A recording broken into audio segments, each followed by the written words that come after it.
Hi, it's Larry here of Xbox Live's Major Nelson. I'm here with Brandon Powell from the accessories team. Brandon, welcome. Thank you. I want to talk to you about what your team does before we kind of get into the cool stuff sitting in front of us. You guys work with all of our third-party accessory manufacturers, right? Yep. We run the partner development program for Xbox, helping our partners bring great products to the platform. Now, what have you and your team done working with the platform to really innovate in this space? Yeah, to enable great accessories, we worked closely with the console development team to ensure that we had all the building blocks needed to make this great. First it's the first real innovation in force feedback. We're really excited about that. Really, force feedback's been done, for over 15 years in pretty much the same way across the industry.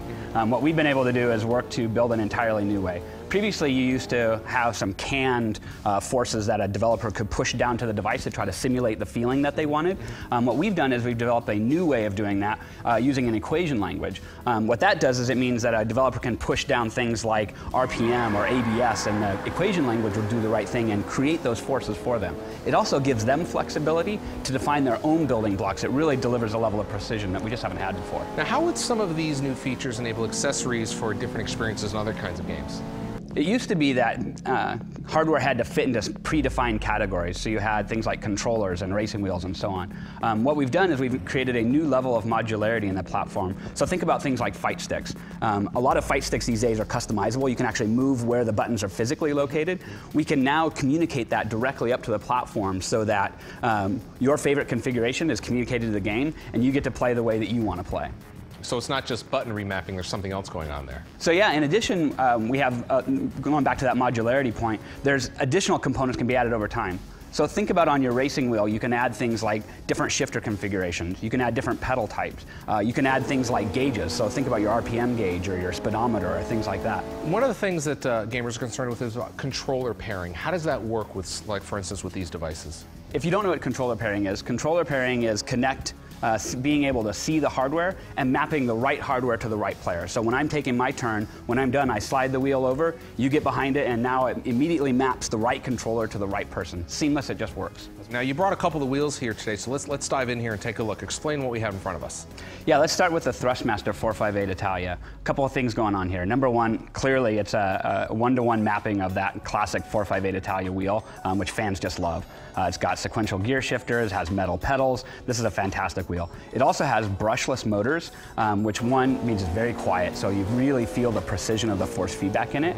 And two, it consumes a lot less power, so the power supply is actually embedded inside, so you have a very small cable. All right, and over here, Brandon, we have the Mad Catz wheel. Yeah, when you look at the Mad Catz wheel, a couple things you can see right away. Number one, the very small size, you can start to get a sense of that modularity that we talked about. This wheel you can buy in a bunch of different configurations, so you get the configuration that's right for you, and you can add on over time. The wheel is swappable, so when you want to do F1 racing or GT racing, whatever your favorite racing style is, you're going to be able to buy wheels that map to that just style slide of racing. right in here. Plug right Instead in. of a whole new unit, you just buy the wheel itself. So you make that initial investment and then just add the pieces you want over time.